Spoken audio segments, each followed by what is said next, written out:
You ever have one of those days where you just know, right out of the gate, something's gonna go sideways? Well, buckle up, because I promise you, what started as the most normal Tuesday in my quiet little neighborhood turned into the kind of story you tell at cookouts for years. And it all kicked off with a parking spot, my own driveway, my old pickup, and a neighbor who took entitled to a whole new level. Yeah, that happened. So, there I am, sun's barely up, coffee in hand, still in my slippers, thinking about nothing but how good that first sip feels. I'd just parked my old, dented Ford pickup close to the house, not blocking anybody, just minding my own business. That's when I hear it, the sound of trouble coming, like a storm blowing in off the cornfields. Karen, every neighborhood has one, right? Ours comes with a clipboard, a measuring tape, and the uncanny ability to spot a single blade of grass 2 millimeters taller than her own.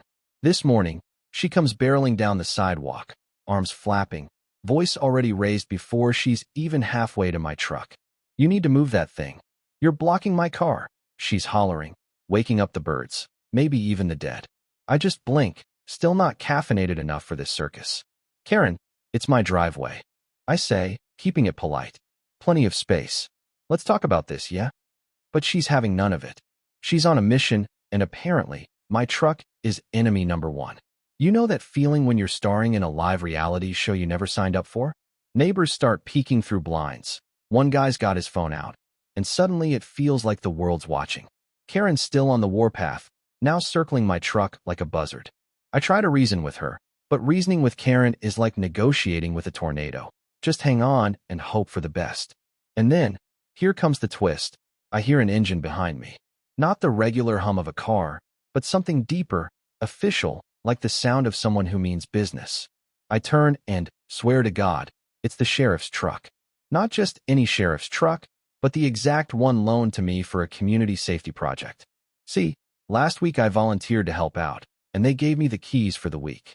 Karen, of course, has no idea. She's too busy preparing for World War III in my front yard.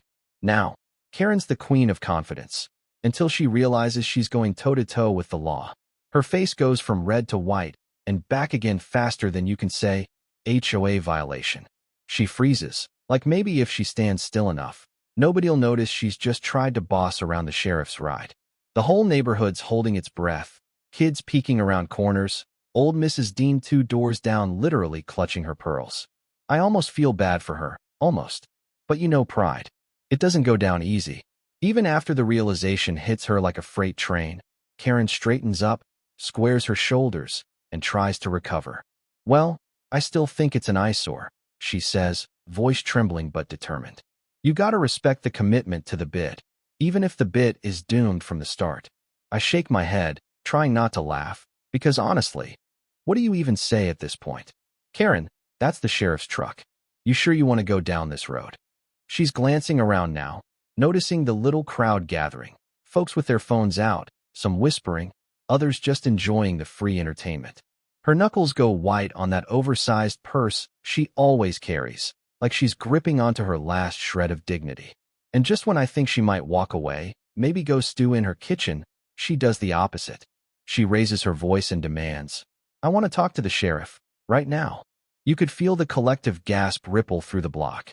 The mailman stops mid-stride, my dog sits down to watch, and even the wind seems to pause. I glance at her, then at the truck, and finally shrug. He's right here, Karen. Now, I'm not a petty person, but I'd be lying if I said I didn't enjoy watching her face cycle through all 7 stages of embarrassment. For a split second, she looks ready to double down, but the sheriff, who's been standing by, just out of sight, steps forward.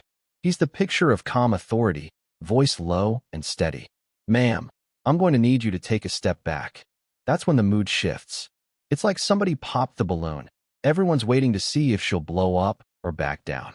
Karen, to her credit, tries to stand her ground, but the fight's gone out of her. The sheriff explains, nice and slow, that the truck's there for a reason, that it's parked legally, and maybe, just maybe, today isn't the day to test her luck. There's this tense, awkward silence. Even the birds shut up. Karen looks around at all the eyes on her, then down at her shoes, then back at the sheriff. You can see her pride fighting a losing battle with reality. Finally, she manages a mumbled, I didn't know.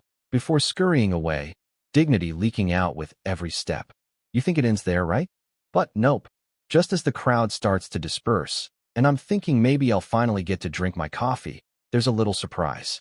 Mrs. Dean, quietest lady on the block, wouldn't hurt a fly, walks up to Karen and says, loud enough for everyone to hear, "You really should get your eyes checked, dear. Next time, pick on someone your own size." The crowd erupts, laughter, applause, the whole deal.